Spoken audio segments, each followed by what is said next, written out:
الحمد لله رب العالمين والصلاة والسلام على سيد الأنبياء والمرسلين محمد وآله وصحبه أجمعين.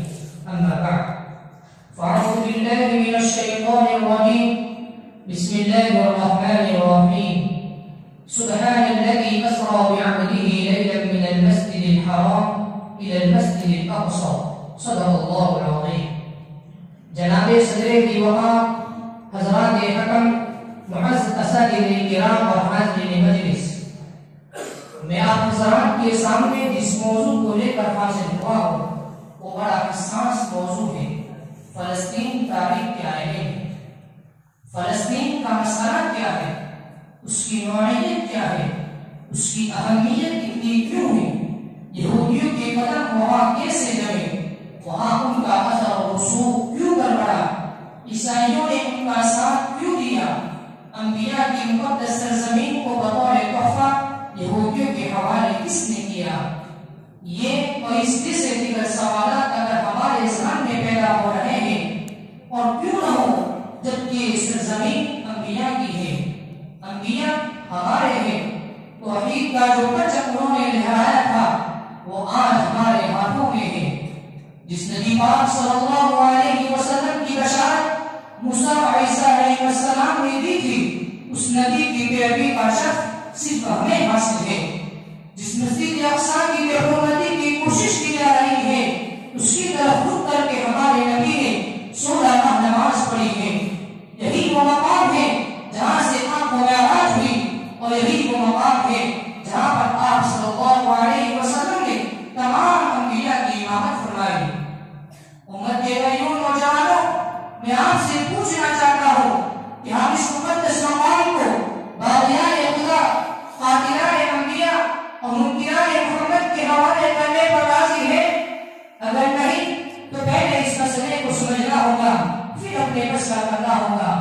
تو آئیے میں آپ حضرات کے سامنے فلسطین کی کچھ تاریخ بیان کرتا چلوں۔ سن 25 قبل المسیح میں عرب قبیلہ اسلام کی ایک شاخ فلسطین یا کنعانی جزیرہ عرب سے کوچ کر کے فلسطین میں آ کر آباد ہوئی۔ یہی لوگ موجودہ فلسطینی عربوں کے آباء و اجداد ہیں۔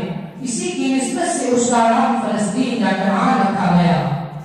سن 1850 قبل المسیح میں حضرت ابراہیم علیہ السلام اور ان کی برادر زادہ حضرت لوط علیہ السلام عراق کے شہروں سے ہجرت کر کے شہر قدس میں اقامت پذیر ہوئے۔ یہ شہر فلسطین کے وسط میں ایک پہاڑی پر آباد ہے۔ اس پہاڑی پر واقع مسجد اقصیٰ کی بنیاد گزار حضرت یعقوب علیہ السلام ہیں، جن کا نام اسرائیل تھا اور ان کے بڑے بیٹے کا نام یہودا تھا۔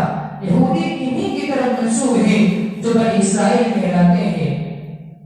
سن 1300 قبل المسیح میں اسرائیلی حضرت یوشع بن نون کی معیت میں بلاد فلسطین میں داخل ہوئے۔ ان دنوں یہ خطہ قوم عمالقہ کے زیر تصرف تھا۔ عمالقہ ایک عرب قوم ہے جو عمالق کے اولاد سمجھی جاتی ہے، جس کا ذکر تورات میں آتا ہے۔ یہودیوں نے فلسطین پر حملوں کے دوران عمالقہ کے شہروں اور ان کی عبادت گاہوں کو تہس نہس کر دیا اور وہاں کے اصلی باشندوں کا قتل عام روا رکھا۔ سن 970 قبل مسیح سے 931 تک سلیمان علیہ السلام نے یہاں حکومت کی ہے۔ سن 961 قبل مسیح میں انہی کے حکم سے شہر قدس اور مسجد اقصیٰ کی تعمیر نو کی گئی۔ تاریخ کے مطالعے سے معلوم ہوتا ہے کہ شہر قدس کئی بار تحت تاراج کیا گیا، خاص طور پر بابل و نیمار کے تاجدار بخت نصر کے زمانے میں یروشلم شہر کی اینٹ سے اینٹ بجا دی گئی۔ صحائف الہامی کے پیشین گوئی کی گئی تھی کہ یہود کو دفعہ سنگین جرائم کی کثرت سے ارض قدس میں فساد برپا کریں گے، ہر آن انہیں مکافات عمل سے گزرنا ہوگا۔ چنانچہ سن 586 قبل مسیح میں یہود نے موسیٰ علیہ السلام کی شریعت کی مخالفت کی، جس کے نتیجے میں اللہ تعالیٰ نے انہیں قیامت خیز تباہی میں گرفتار کیا۔ عیسیٰ علیہ السلام کو آسمان پر اٹھائے جانے کے 40 سال بعد اپنی فطرت سے لاچار یہود کو دوسری مرتبہ شرارت سوچی اور عیسائی مذہب کی توہین کرنے لگے، جس کی پاداش میں سخت ترین عذاب الہی سے دوچار ہونا پڑا۔ یہ تاریخ کے اہم واقعات ہیں جس سے عبرت حاصل کرنے کی بجائے نسبت کے مارے الگ ولی یہود نے سن 132 شہنشاہ حیدرین کے حکم سے انہیں ملک بدر کر دیا گیا. 200 سال تک یروشلم میں ان کے علاقے پر پابندی عائد کر دی گئی. اس درمیان وہ پورے کام یزدی خیبر اور افریقہ میں جا بسے. 400 سے 636 تک بازنطین فلسطین کی سیاہ و سفید کے مالک رہے. دوسرے خلیفہ راشد عمر بن خطاب رضی اللہ عنہ کے زمانے میں یہ دور اختتام پذیر ہوا. سنہ 1091 میں فلسطین صلیبیوں کے زیر تصرف آ گیا. 1187 عیسوی میں سلطان صلاح الدین ایوبی نے مسجد اقصی کو صلیبی قبضے سے آزاد کرایا.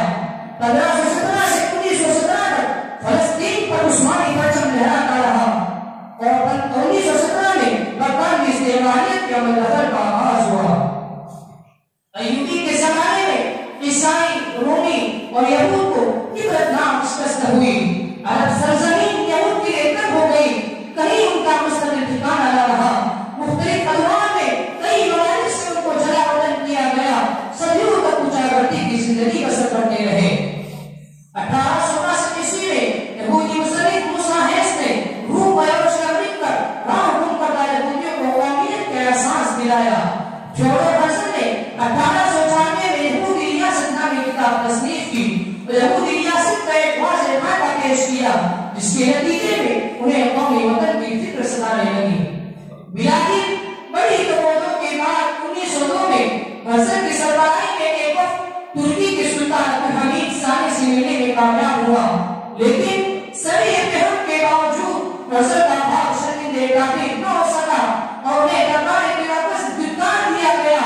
بعد ازاں خلافت کے حصے قبضے کرنے اور فلسطین پر اپنا تسلط قائم کرنے کے لیے شریف مکہ اور برطانوی جاسوس کی خدمات حاصل کی. پہلی جنگ عظیم کے بعد فلسطین 2 سال تک برطانوی فوجی کنٹرول میں رہا. اس کی آخر ایام میں برطانوی وزیر خارجہ نے وعدہ بالفور ترتیب دیا. یہودیوں سے کیا ہوا خفیہ معاہدہ ہے. اسی کو اعلان بالفور بھی کہا جاتا ہے. یہ ایک مختصر سا اعلامیہ تھا لیکن اس نے پورے مشرقی وسطیٰ کو آگ میں جھونک دیا. 14 دسمبر 1987 کو فلسطین کا عالم دین شیخ احمد یاسین نے حرکت المقاومت الاسلامیہ کی دام پھیر ڈالی جس نے آگے چل کر حماس کے نام سے شہرت پائی جو آج تک اسرائیل کے ساتھ برسر پیکار ہے اور ہر جنگ کے فیصلے کے بعد نئی طاقت کے ساتھ بھرا ہے. اور آج یہی تحریک بیت المقدس کی عبادت کے خاطر اسرائیل اور اسرائیل نواز طاقتوں کے سامنے آہنی دیوار بن کر کھڑی ہے. اخیر میں اللہ تعالیٰ سے دعا ہے کہ اللہ تعالیٰ اس تحریک کی حفاظت فرمائے اور مقصد میں کامیابی عطا فرمائے. آمین. وآخر دعوانا